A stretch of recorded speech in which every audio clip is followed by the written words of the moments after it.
Wondering what the F has happened to your body and your life? You're in the right place, my friend. Welcome to Season 3 of Transforming 45, where we dive into the incredible stories of how brilliant humans are navigating the midlife squeeze with courage, passion, and a healthy dose of humor. Don't miss out on any of our heart-led episodes. Hit the subscribe button, leave a 5-star review, and if you're inspired, share an episode you love with a friend. It means more to me than I can express that you're choosing to spend time here and sharing our message of midlife revolution. So let's get into it. Hello, and welcome to this week's episode of Transforming 45. I'm so excited this week. This week I get to have a conversation. It's one of the gifts of podcasting is I get to reach out and have conversations with people who I have admired, who I've loved their work for ages, and now I get to have one-on-one time with them, and it is just the most beautiful thing. So I'm so glad to welcome Tiffany Pratt to the show today. She is a passionate designer, creative director, and artist whose work is defined by boundless creativity and a deep love for transformation. Whether she's reimagining spaces, developing products, directing visual campaigns, or crafting immersive experiences, her approach is always driven by emotion, color, and the belief that design should spark joy and connection. And so do I. We have so much to talk about today. I'm so glad you're here. So welcome to the show. Thank you so much for having me, Lisa. Truly, I'm really excited to chat. Me too. So we're going to start right at the beginning, though. So who are you and how did life introduce you to this version? This is the one thing I love about your podcast is you don't send me a lottery of questions. You sent me the big banger off the top. And then the rest is just going to flow. And I read that when you originally asked me that this was the question. And I'm just going to tell you the first thing that popped into my mind, because I think that's how we have to react in this life, is to always just work from the hip, not overthink something and try to be fancy about it. Just let it rip. So the very first thing that came to me was this version is born of the versions of me that have come before that tried to muddy the waters of the little girl that had it all figured out. Because I think like I've gone backwards. This version is me going backwards and not enough, physical Benjamin Button way. It's literally to go back to the essence and the creative soul sort of embryo of why I was supposed to be here and the little being that I was that kind of knew the truth. And so if we can, that's what I'm doing is I'm going backwards to her or to that, and then everything else will fall from that feeling of who am I really outside of all this other stuff that the world wanted to tell me over the last 44 years. That is such a beautiful response. I love that. And I've talked about this a lot in the work that I do as well. And that this sort of midlife unraveling gives us that opportunity, if we're able to open ourselves to it, to go back to absolutely that spark that we were before the world started to tell us who we should be. Yeah. And so for myself, I have this image of myself at 16 years old, laying on the grass of my favorite place on earth, just the sun beaming down on me. And I just was laying there, just feeling the earth below me and knowing that like my friends who I loved were all around me. And that is the moment that I go back to all the time. There's younger me moments as well, but that is the grounding spot for me. That person who was so connected to earth, to the light, to all of that love, and bringing that girl also, like, yes, going back and meeting her. And then how do I bring her forward into this expression of who I am now? Totally. I connect to that deeply. And I think my emotional, my physical, my aesthetic choices reflect the childlike presence that I want to bring into the world. And that playfulness and that ease of being is a silent attractor to all the good things that I want to come into my life. Children to come up to me and talk to me freely and feel connected to me. I want animals and all of that. To me, those are the markers that I'm on the right track. When I'll be in a room full of adults, but the kids all come to me, I'm like, okay, I'm good. I still got it. Yeah. And like if I'm just want to surround around me or the cats walk towards me or whatever, the plant just turns a little bit like I'm like, okay, we're good. Yeah, I totally relate to that experience. Where I live now is very close to the University of Western Ontario. And so we walk through the park and there's students and we're walking with our dogs. And when students stop and want to chat and say, "Hey, can I pet your dog?" And I'm like, "You need a little dog therapy right now?" They're like, "Yes, I need it." And then I'm able to have that exchange with them. It's such a moment of being able to care, right? For it's complete and utter strangers, but in that moment, they need that little bit of connection and care. And so, same when I have that happening on a regular basis, I know, like, okay, here I am in my presence, in my space where people feel safe. That's it. That's Yeah. it. Yeah, that's my barometer. You know, also I keep my hair in different versions of color because it's an immediate, people just put all their guards down Yeah. because they don't feel like I'm a person that necessarily, from a visual perspective, takes myself so seriously. So they know they can just start talking to me because I've presented myself in such a way. So that's the other part of it. I didn't realize I started coloring my hair when I was 19. I was in Australia and I remember I bought a box of it was electric highlighter orange. And I dyed my hair electric highlighter orange. And that was sort of the awakening for me of how powerful color is. And what I mean by that is I didn't have to talk to anybody, but I knew that they were smiling. And that color, you know, if you really connect to what colors do, for certain people to see the color orange, it really helps them to connect to an important place that they need to reconnect to. And so I learned through colors and putting different colors in my hair and dressing in different colors that if I just do this thing that I love to do, I'm also bringing joy to other people, even if I never speak to them, even if we never exchange a word, they'll see my color and they will be feeling happy. Yeah, absolutely. And I'd love to talk a little bit about color and how we're designing our lives at this very transitional time in life. So just to give you even personally a little background, we just moved in November. Both of my kids went to university at the same time. We moved houses, we moved cities. My dad passed away in the midst of all of that. And so I find myself in this space of really, because I've pulled away all of the things that had kept me in my, the identity of all of the things I should be for over 20 years. Now I'm in this brand new space where I get to create, and going back to the beginning of our conversation, really pull forward those sparks of who I was. So how do we use color? How do we use and it's not just designing our spaces, right? It is the literal expression of the inside on the outside. And how do we show that evolution? So I think that much like our personas or our beings or the things we think we have to be as adults after a certain age, and let's say after 25, the same thing happens with our physical spaces. And it all starts to connect the dots between, oh, so-and-so's doing this, and oh, so-and-so thinks that's cool, and oh, this is what's in fashion, and this is what's trending, and everyone's trying to do what everyone else is doing. It's just this whole, sheep thing that happens. And when you're sheeping for a certain period of time, some people are sheeping because they're busy, they're newly married, they're a new parent, they're all the things you just said.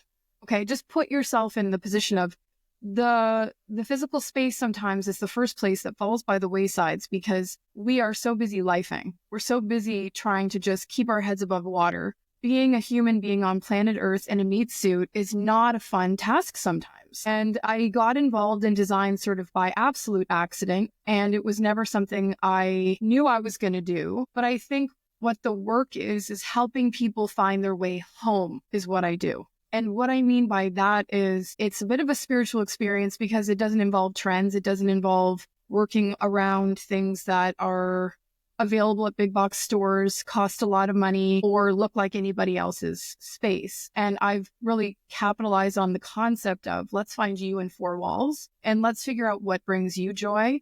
And if you don't know what that is, let me help you uncover it. And then let's get there as a person, as a couple, as a family. because in your case, your kids are growing and, you can have a new incarnation of your house. Because at the stage when you had younger children, you're not at the stage where you're going to go out and make big investments on certain things because the kids are going to trash it. So our homes, like ourselves, need to evolve. And the concept of I'm going to do it once, I'm going to do it right, and I'm never going to do it again is a very terrible way of living, because it's that same mentality that you would almost say to yourself, I will evolve once and then I will never evolve again. And that is not living. Living means that ourselves and our bodies and our health and our being changes as frequently as our spaces change, because we need to see change and outside of ourselves to make change inside of ourselves. So if we don't make physical change, we can't make internal change. And those are big things that I work with my clients on. Sometimes it gets rocky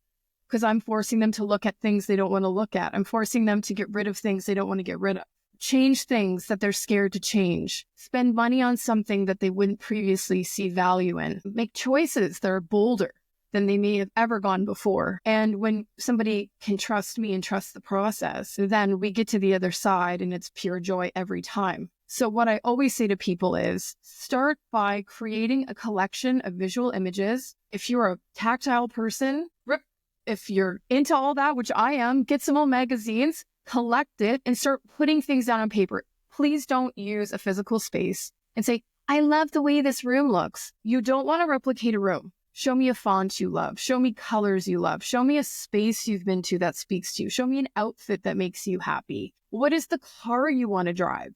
When you start to assemble the elements of what the life you want to live looks like, then I can show you the space and how we'll make it happen. Because if we're only ever just pulling physical examples of other people's spaces to say, this is what I want, it'll never truly be yours. So this is the process. Once you've pulled that, you start walking, picking up the breadcrumbs, going into a store and you see something and you'll go, oh my God, I'm obsessed with this carpet, but it matches absolutely nothing I own. I say, fuck it, buy it, put it down and start there. You got to throw the stone in the water and start watching the ripples of change. As soon as that carpet goes down, you can immediately look at the space and go, okay, the couch is still okay. Throw pillows need to go. I need some new art. This wall needs to change. Oh my God, this room needs a paint job. So this is what I recommend, is that you follow your inner guide that is the designer. Much like people are always saying, you are the healer,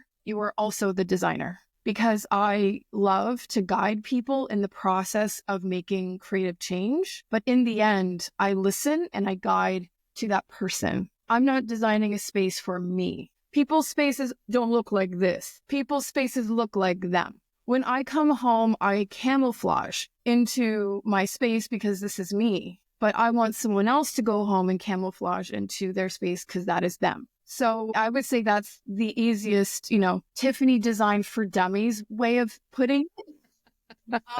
But I think that's the most achievable. And it's also the most budget sound. People feel like they always have to make a change. And when they make a change, it has to be extreme. I think sometimes change is just getting rid of a lot of shit, purging like crazy, cleaning, asking yourself the hard questions. Do I really love it? Do I really use it? Am I really needing it? And when you do that stuff, it's amazing how design starts to trickle in. It's hard to let design trickle in when you're at maximum physical space capacity. And so purging and really being honest about, do I really fucking need this? No, goodbye. Because then you make room for new. Then you say, okay, that chair was tattered. I need a new chair. These sofas are ugly. I'm going to need to pick an upholstery to recover them. I'm going to buy new sofas, whatever it is. And so those are what I always recommend, because you don't always have to say, okay, I need $100,000 and a whole crew of people and a huge, massive plan. Some people do that. And that is my reality. But most of us want to do it in little bits, because as we are in the chrysalis and as we are, growing our wings and letting them dry out, the space also needs to work at our pace so that we don't get traumatized. Because I think this is another thing that happens in spaces and with designers. People try to do too much too soon. They make hasty decisions and then they get sad on the other side, or there's mixed feelings about what has happened because they trusted the wrong people, or things went at a pace that didn't feel comfortable to them, or they spent money on things that they did not value. So I'm like the turtle in the hare. I like being the turtle because a space in your situation will reveal itself. You've just moved into a new space, so making big, bold changes to it right out of the gate seems crazy to me, because the space needs to say like, hey, Lisa, I really like our shoes to be over here. Hi, Lisa, like, I actually need some more storage in the kitchen. Hey, Lisa, like, what about this room as a private little lady closet in an office because you're got a lot of clothes? Like, whatever it is that the space reveals itself. And it doesn't do it instantly because it's a relationship we have in our, which is, it reveals itself. So that's the very long-winded version answer to your question. And I loved it. And there's so many things. There's so many threads in there that I wanted to pull. And I think the core of all of it, though, is process. Yes. Right? Like so often, and I will completely own up to the fact I am a rusher. Like I need my space to be calm. So when we moved in, we hosted our family 2 weeks later for Christmas because people like you make me piss my pants laughing. You guys, I'm going to move into a new house and host the place. Let's make it perfect. Let's 2 weeks. Yeah. Yes. Yeah. So that's my MO. Like that, I'll be very honest. And also in this time, I've been like, okay, we're going to get everything so the space is calm. We're going to get it to a place where it feels good, but I'm going to sit in it before I start making any big changes. Yeah. So the first thing I did was this weekend, I just painted my bedroom. Right. No big deal. Just a coat of paint. And I love this process that you're talking about because it is so revealing of self. And let me just stop you for 1 second, because what you just said there was really important. Yes.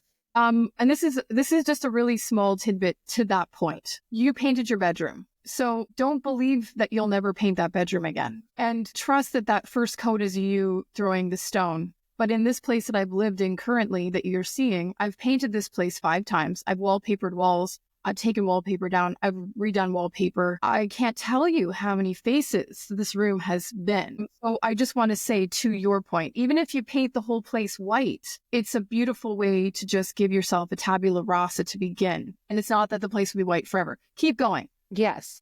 Yes. And that is so connected to that point of it's not the destination, right? Whatever we are doing in the moment is reflective of who we are in that moment, and that there is no final destination, right? It doesn't have to be that everything has to be absolutely perfect and that I am never going to change it again. These are the decisions I'm making, because that also sucks the joy out of the process, because you're so worried about making the right choice that I'll be able to live with for the rest of my life, that we lose the ability to be creative, to be a little bit adventurous, to try something that maybe I wouldn't have if I'm thinking I'm committing to something that is going to be like form my nest for the rest of my life.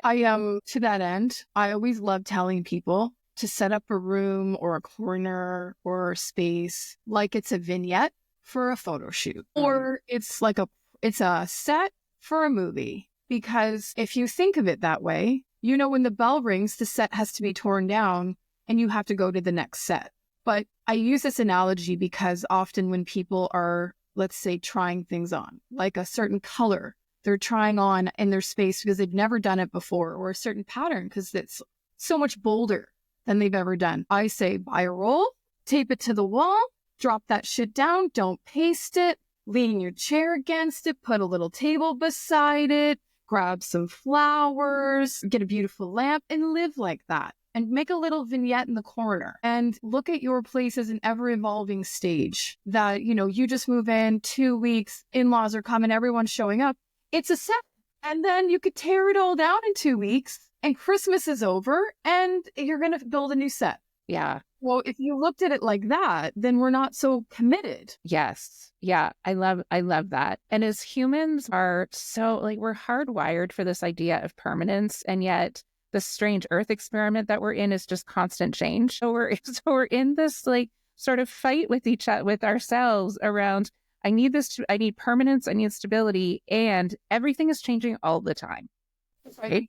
That's Especially in the current reality that we are living in at this moment. There's, lots of deep, unsettling change that is happening, and creating space that feels good, that can soothe us and nurture us and love us. That I think sometimes we also forget about that reciprocal relationship with our spaces.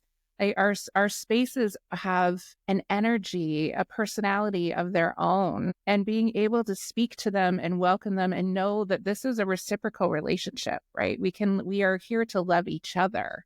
This is so important. And I was thinking back to what you said about when you first are working with clients, and if someone says, I don't know what I like, for so many of the humans that I'm working with, that is the space they're coming from of, I don't know myself anymore. I don't know who I am, and I don't know what I like. And so this process that you were talking about of just curating, like just start looking out into the world. What draws your eye? What do you like? It's not only a way to start designing the space I live in or what I'm wearing, but it's a way to get reconnected to myself and figure out who I am again in a really tangible way. It's so perfectly said, because I know I'm feeling it.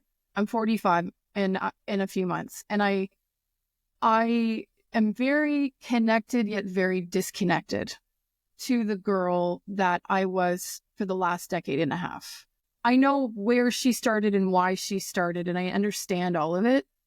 And I'm currently in purge mode of a lot of things that she's collected, because there's just no need for it anymore. And a newer version of me that's evolving is making broader choices and less in the moment choices. And so I guess what I'm trying to say is, I saw a poster the other day and it says, I pissed myself. The poster said, does the process know that we're trusting it? And so I say that in jest, but also in truth, is that myself, like anybody, just because I do this for a living doesn't mean I am the master. I also go through change, and I also have to feel that in my own space. And anyone that knows me knows I'm the queen of the purge. Everything.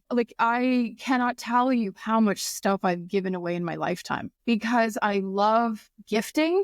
I love blessing other people's lives, but I also love creating space for myself. If it's going to bless someone else, take it. If you love it, enjoy it.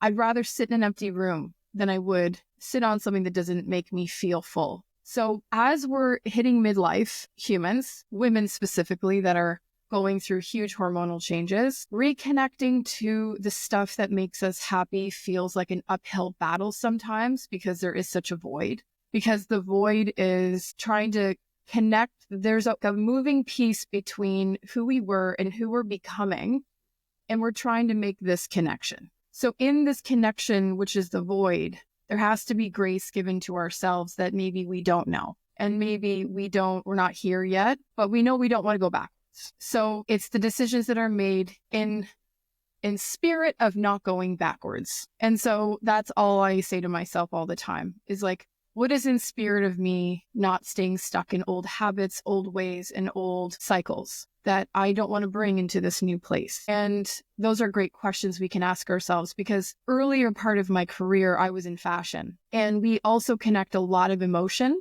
as human beings to our garments, our clothes, what we wear, how we dress our bodies. And we do the same thing with our spaces. And when we go to purge our closets, especially in midlife, because some of us, our styles have changed so much, our bodies have changed so much, things we used to feel good in, we don't feel good in anymore, or we've collected things that no longer serve the purpose of our current life. And I'm bringing up clothes because clothes carry a very heavy energy, but they're very connected to the same philosophy of our home. Because I look at the body as the home, and then this body has to find a physical home. So I feel that we have a divine opportunity at the center section of our lives to figure out how we want to adorn the vessel, both physically and mentally and emotionally, and physically on our bodies, physically around our bodies, and find out what true joy is. And I did a Creative Mornings talk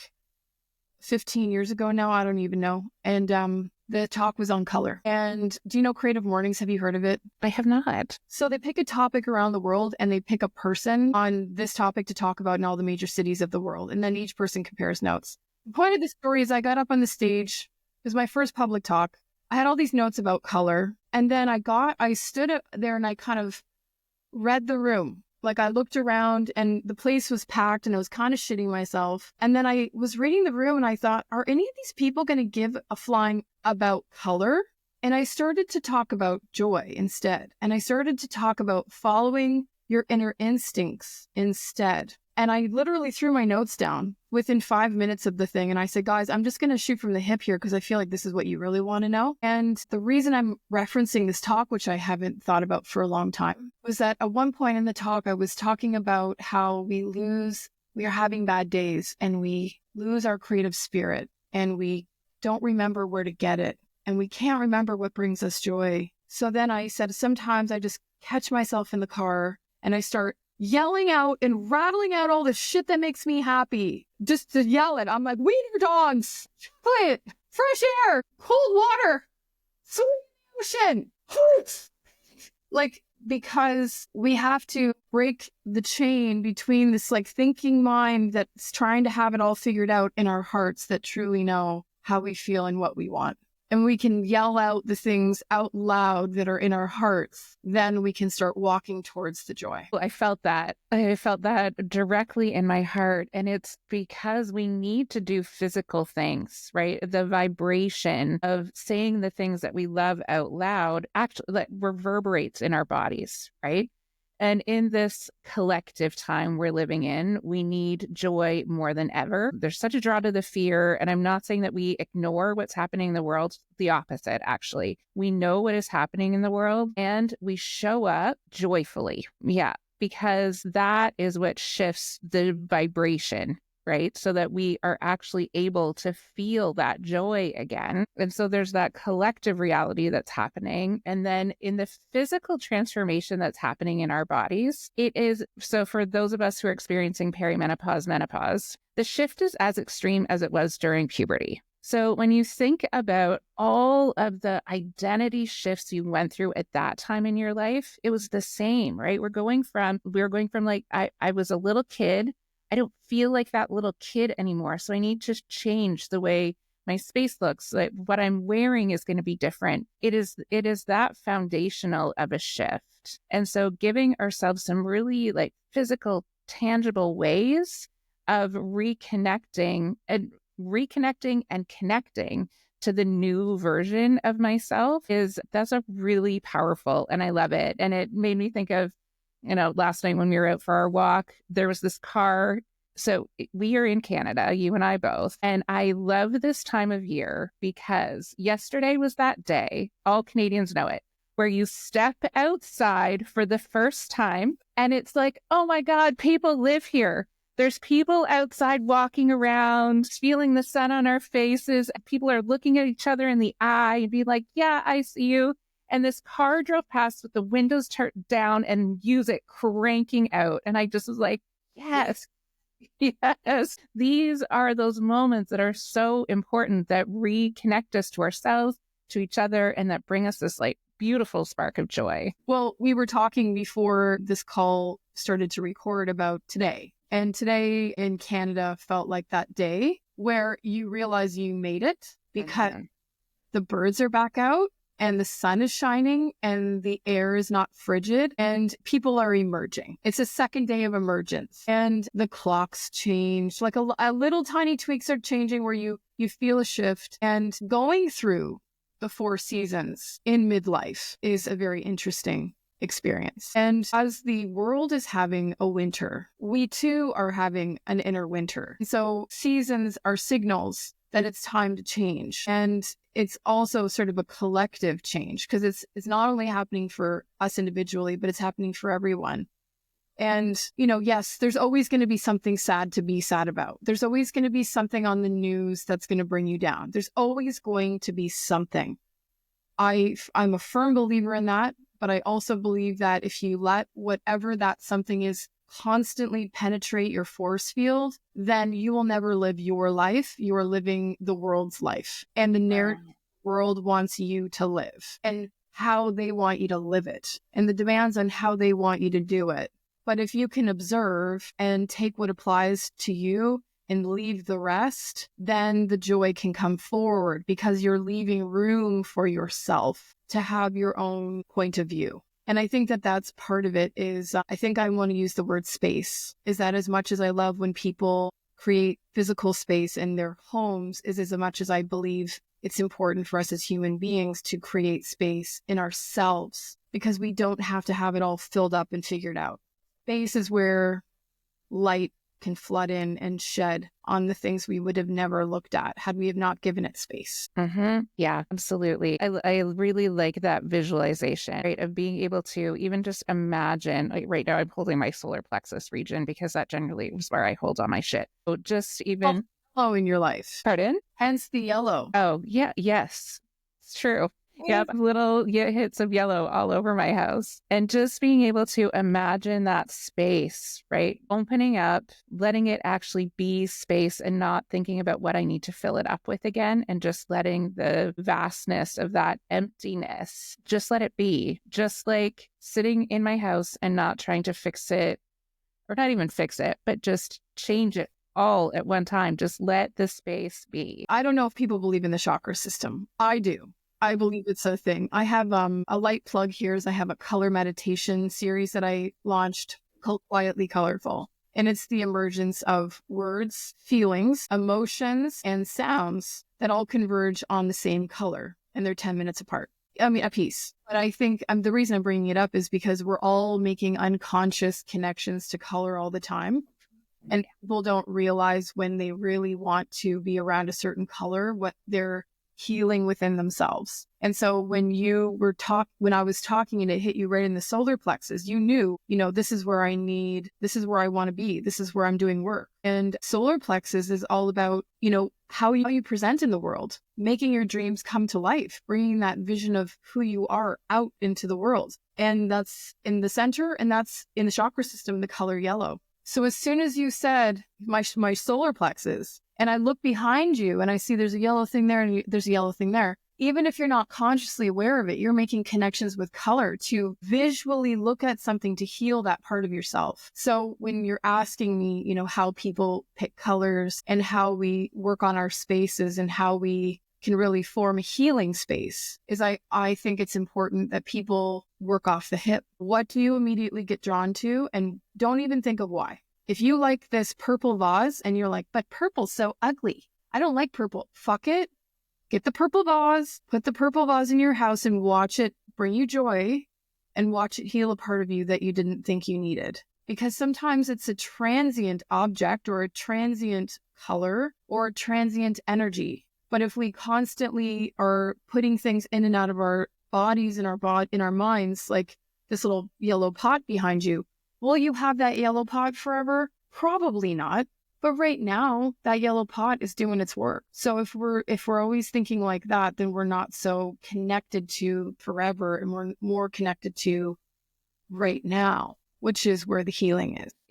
Yeah, I love everything about that. And thank you for making that transition for me, because I was going to ask about it, because I was listening to Quietly Colorful this morning, the pink one, the pink episode. And it reminded me of just how connective it can be to let yourself sit in the space of one color, the range and the shades that you talk about, but just letting yourself be in that space of just that color and how it impacts you, right? And how it draws you in. And I was an educator for 20 years before I moved into this new world. And I think about the spaces that we put our kids in schools, and it has always broken my heart that we put them in these very neutral boxes, or that they don't have any choice of what the color is that's coming in. And I often wonder, how would we be different people if, as young humans, we got to make those choices and draw those colors that we need We would be different people.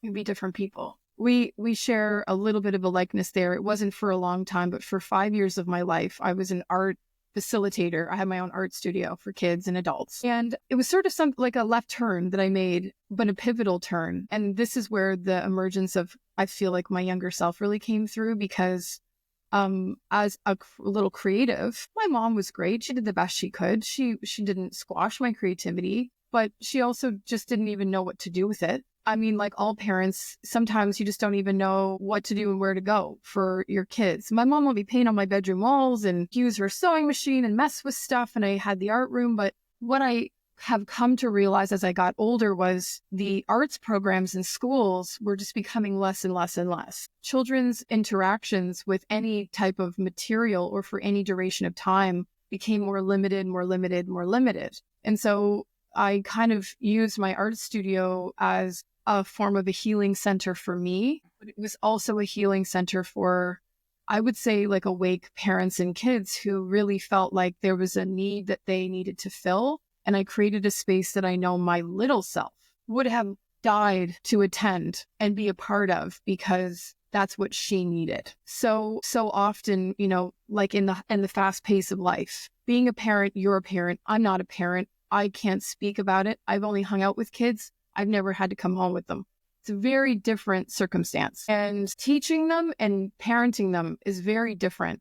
But there is a certain organization and a certain wheel and a certain energy that has to happen in a parent's life to keep things moving. And when you're in that energy, it's hard to snap out of that wheel that's functioning to see a higher picture. But if we can all give ourselves even the grace now, I don't care how old you are, we can go back to any little small parts of ourselves that need to be healed and not be afraid of color, not be afraid to be childish, not be afraid to make the decision that is maybe a little bit immature. Because I've traveled this country far and wide and done talks across North America on color and design. And that's not a means to flash. It's a means of me telling you that 50% of the time, people will tell me, my God, I'd love for you to design my kids' room. And my answer is, you should design yourself a kid's room. We all need to live in a space that brings the joy that a children's room would bring us. And if we can take anything from this conversation, is that nothing is childish because everything is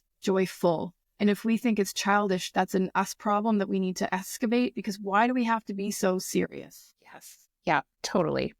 I am on board with this is really not so serious, right? This is literally a big experiment that we're living in. And so we need to be able to be playful and joyful and a little less serious. And everything that you were saying reminded me of the wonderful Gabor Mate. It's never too late to have a happy childhood, and you can create that for yourself now. So, Tiffany, thank you so much for this conversation. I know there's so many little bits that I know people will be able to take away and be able to do that reconnection to the little self, to the self going forward, to being playful, to experimenting with color. And so thank you so much for sharing all your wisdom with us today. It's not wisdom, it's just tricks from the road. And your beautiful soul and everything that comes with it. So thank you. And truly, anything you've said about me, you are. So thank you, Lisa, so much for sharing your beautiful wisdom and soul with the world and with me, and for creating a space for like-minded people to come together and share. Because I think sharing is the most important thing, because if we don't share, then we feel alone. And we certainly in this life should never feel alone, because we are all connected in some beautiful way. Yeah. Absolutely. Community is where it's at. And on that note, all of Tiffany's information will be in the show notes. So if you want to connect with her, all of that information will be there. And I hope you do, because we all need this little shot of joy in our lives. Thank you. Thank you so much, Lisa. Electricast. Hey, everyone. Thanks for joining me on this week's episode of Transforming 45. I hope you feel inspired, empowered, and ready to embrace every facet of your midlife journey. If you enjoyed our conversation, please subscribe, rate, and leave a review. These actions make a world of difference in growing our podcast community. Your support helps us reach much more amazing listeners just like you. And don't forget, please share an episode you love with a friend or with your community. Sharing our stories is what helps our community grow. Keep shining your midlife magic, and I'll catch you next week.